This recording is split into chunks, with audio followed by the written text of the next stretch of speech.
إن الحمد لله نحمده ونستعينه ونستغفره ونؤمن به ونتوكل عليه ونعوذ بالله من شرور أنفسنا ومن سيئات أعمالنا من يهده الله فلا مضل له ومن يضلل فلا هادي له وأشهد أن لا إله إلا الله وحده لا شريك له وأشهد أن محمدا عبده ورسوله. أعوذ بالله من الشيطان الرجيم. بسم الله الرحمن الرحيم. يا أيها الناس اتقوا ربكم الذي خلقكم من نفس واحدة وخلق منها زوجها وبث منهما رجالا كثيرا ونساء واتقوا الله الذي تساءلون به والأرحام إن الله كان عليكم رقيبا. يا أيها الذين آمنوا اتقوا الله حق تقاته ولا تموتن إلا وأنتم مسلمون. وقال الله عز وجل في مقام آخر: يا أيها الذين آمنوا اتقوا الله وقولوا قولا سديدا يصلح لكم أعمالكم ويغفر لكم ذنوبكم ومن يطع الله ورسوله فقد فاز فوزا عظيما. أما بعد فإن خير الحديث كتاب الله وخير الهدي هدي محمد صلى الله عليه وسلم وشر الأمور محدثاتها وكل محدثة بدعة وكل بدعة ضلالة وكل ضلالة في النار أو كما قال النبي صلى الله عليه وسلم. أعوذ بالله من الشيطان الرجيم. بسم الله الرحمن الرحيم. قل هل يستوي الذين يعلمون والذين لا يعلمون إنما يتذكر أولو الألباب. وقال تعالى: وما كان المؤمنون لينفروا كافة فلولا نفر من كل فرقة منهم طائفة ليتفقهوا في الدين ولينذروا قومهم إذا رجعوا إليهم لعلهم يحذرون. میرے محترم بزرگوں اور دوستوں، دینی اور ایمانی بھائیوں، میں نے خطبہ مسنونہ کے بعد جو پہلی آیت پڑھی ہے کہ قل هل يستوي الذين يعلمون والذين لا يعلمون انما يتذكر اولو الالباب، میں اس پر بات کرنے سے پہلے اللہ سبحانہ و تعالی کی تعریف بیان کرتا ہوں کہ جو اللہ اپنی قدرت اور اپنے ارادے میں اور اپنی مشیت میں پوری طرح قادر مطلق ہے،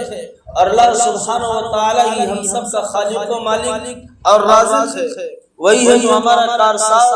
اور ہماری مشکلوں کو بنانے والا اور ہمارے بگڑے ہوئے حالات کو سدھارنے والا ہے. الا لہ الخلق والامر، جو ہر آن ہر لمحے خلق فرما رہا ہے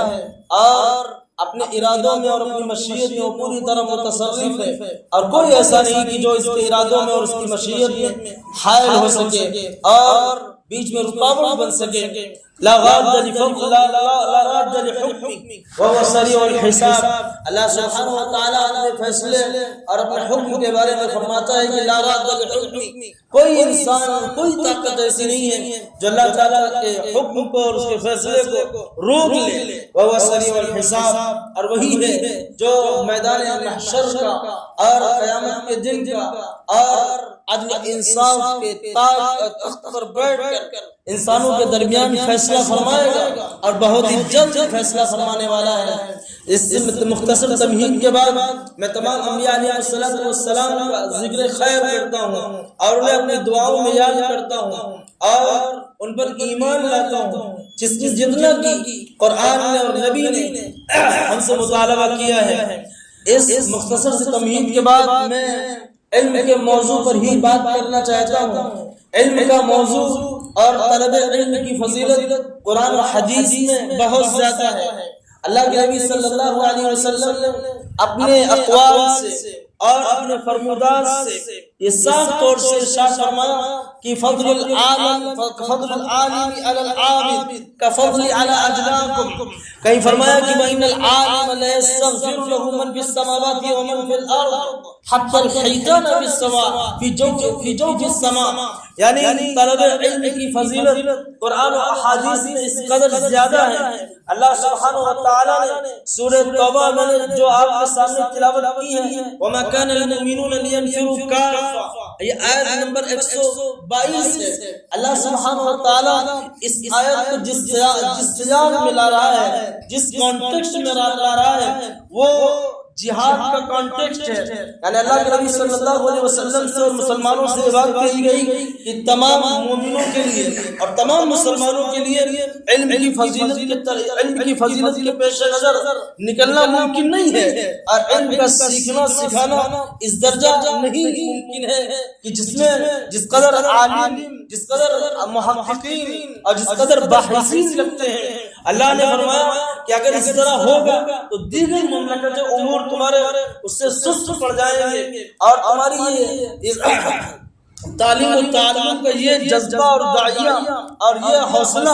اللہ سبحانہ و تعالیٰ نے اسے سراہا ہے۔ فرمایا کہ وَمَا كَانَ الْمُؤْمِنُونَ لِيَنْفِرُوا كَافَّةً، یعنی جہاد جیسے عظیم الشان کام میں بھی اور اس کے لیے بھی اللہ سبحانہ و تعالیٰ نے فرمایا کہ تمام مومنوں کے لیے یہ ممکن نہیں تھا، یعنی ان کے بس میں نہیں تھا کہ سب کے سب نکل کھڑے ہوتے اور آپ علیہ الصلوۃ والسلام کی معیت میں مصروف کار ہوتے، مصروف جہاد ہوتے۔ یعنی اللہ نے فرمایا کہ مومنوں کے لیے ممکن نہیں ہے، لیکن ہاں یہ ممکن ہے۔ فَلَوْلَا نَفَرَ مِنْ كُلِّ فِرْقَةٍ مِّنْهُمْ طَائِفَةٌ لِيَتَفَقَّهُوا فِي الدِّينِ وَلِيُنذِرُوا قَوْمَهُمْ إِذَا رَجَعُوا إِلَيْهِمْ لَعَلَّهُمْ يَحْذَرُونَ کہ اے مومنوں ایسا کیوں نہ ہوا، یعنی ایسا ہونا چاہیے۔ اس کو علماء نے بعض مفسرین نے جہاد سے بھی متعلق کیا ہے اور طلب علم کی فضیلت سے بھی متعلق کیا ہے، اور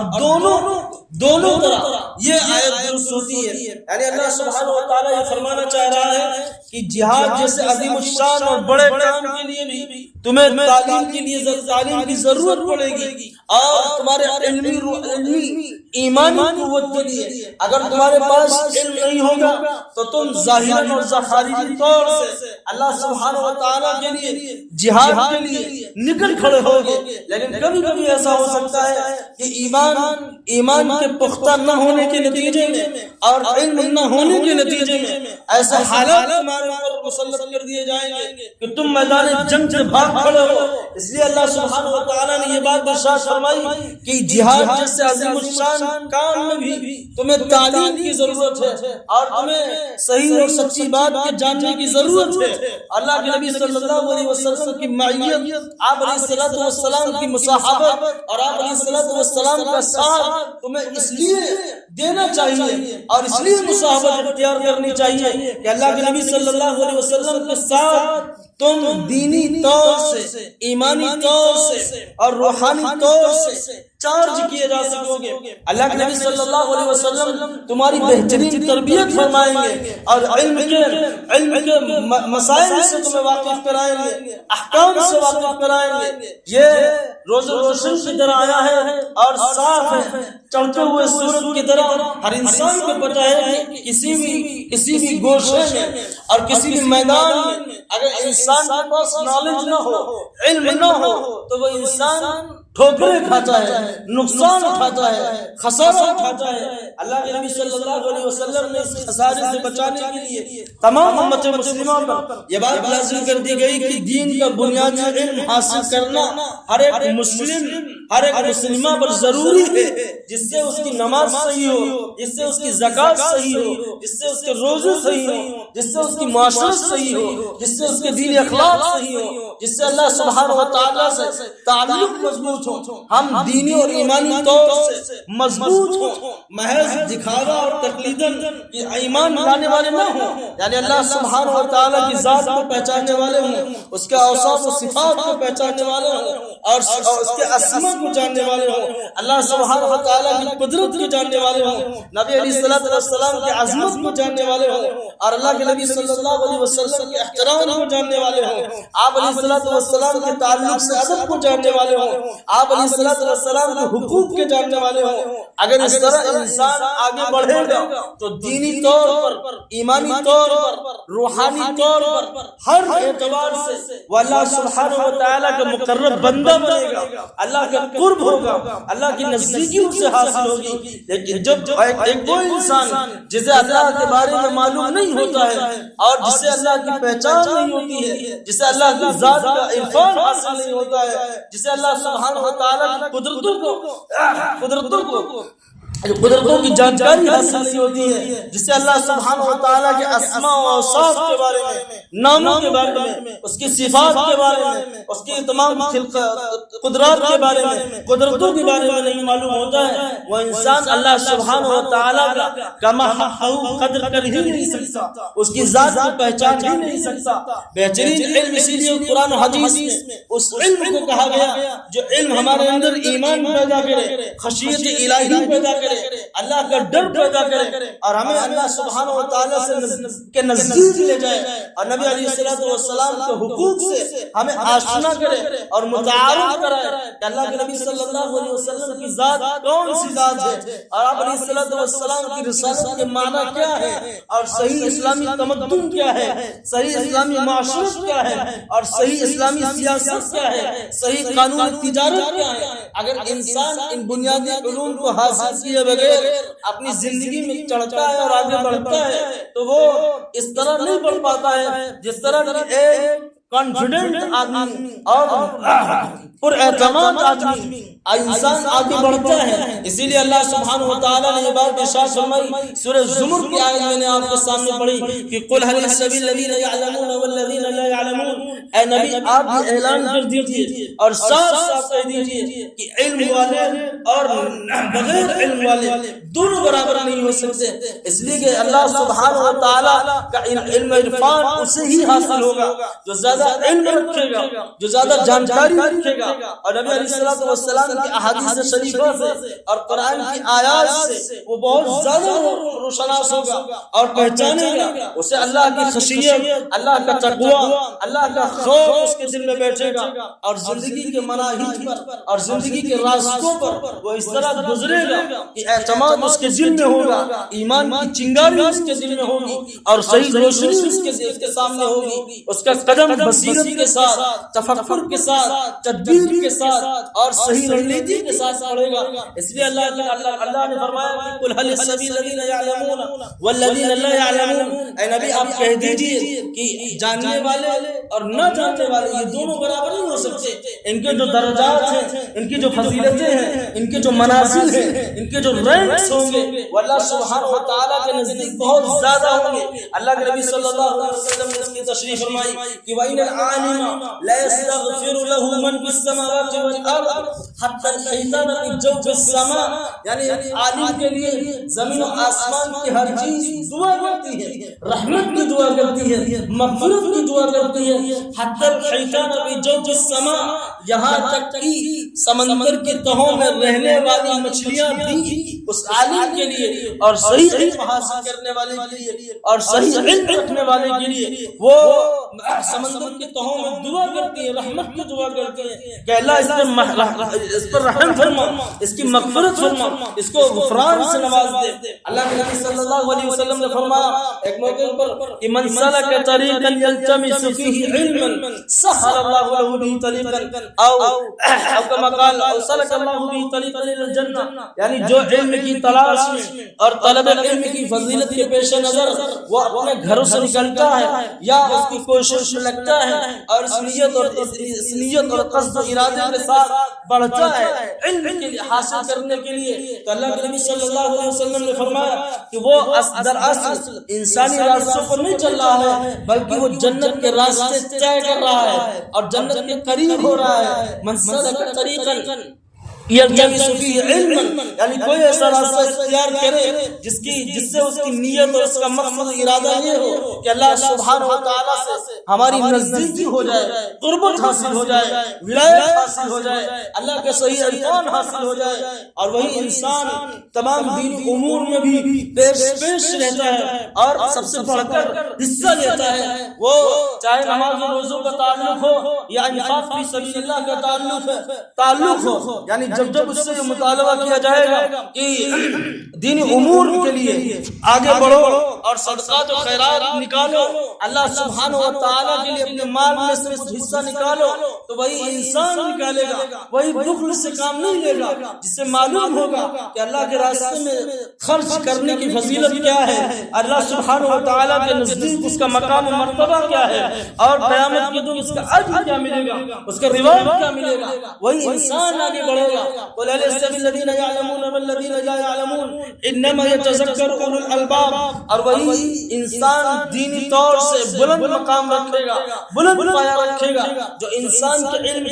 علم کے زیروں سے آراستہ ہوگا اور تہذیب سے آراستہ ہوگا اور صحیح معرفت سے آراستہ ہوگا۔ اللہ سبحانہ و تعالیٰ نے صحیح معرفت کے حصول والوں کے لیے فرمایا کہ انما یخشی اللہ من عبادہ العلماء، یعنی لوگوں میں سب سے زیادہ ڈرنے والے اور حقیقی طور سے اللہ سبحانہ و تعالیٰ کو پہچاننے والے، اللہ کی قدر و منزلت کا اقرار کرنے والے، اس کا اعتراف کرنے والے اور اس کا کما حق عجب بچا لانے والے اور کما حق حقوق کا لحاظ و خیال رکھنے والے وہی لوگ ہیں جو العلماء ہیں، یعنی صحیح علم سے آراستہ ہیں، اور جن کے پاس صحیح علم ہے، جنہیں قرآن آیات کا علم ہے، احادیث نبویہ کا علم ہے، آثار صحابہ کا علم ہے، اقوال صحابہ کا علم ہے، جن کے دل اللہ سبحانہ و تعالیٰ کی قدر شناسی سے، شکر کے جذبات سے معمور ہے اور بڑے ہیں۔ انما یخشی اللہ من عبادہ العلماء، اللہ سے سب سے زیادہ ڈرنے والے، خوف و خشیت رکھنے والے، اللہ کی صحیح پہچان کرنے والے العلماء ہیں، یعنی صحیح علم سے آراستہ لوگ، صحیح علم کے حصول میں لگنے والے لوگ۔ ان اللہ عزیز غفور، اور جو میں نے پہلی آیت پڑھی تو قل هل يستوي الذين يعلمون والذين لا يعلمون، کہ آپ کہہ دیجئے کہ علم والے اور بغیر علم والے، یعنی عالم اور جاہل برابر نہیں ہو سکتے، جس طرح سایہ اور دھوپ برابر نہیں ہو سکتے، جس طرح روشنی اور تاریکی برابر نہیں ہو سکتی، اسی طرح علم والوں کی فضیلت یہ ہے کہ اللہ سبحانہ و تعالیٰ ان کے درجات کو بلند کرتا رہتا ہے اور برابر بلند کرتا رہتا ہے۔ یرفع اللہ الذین آمنوا منکم والذین اوتوا العلم درجات واللہ بما تعملون خبیر۔ اور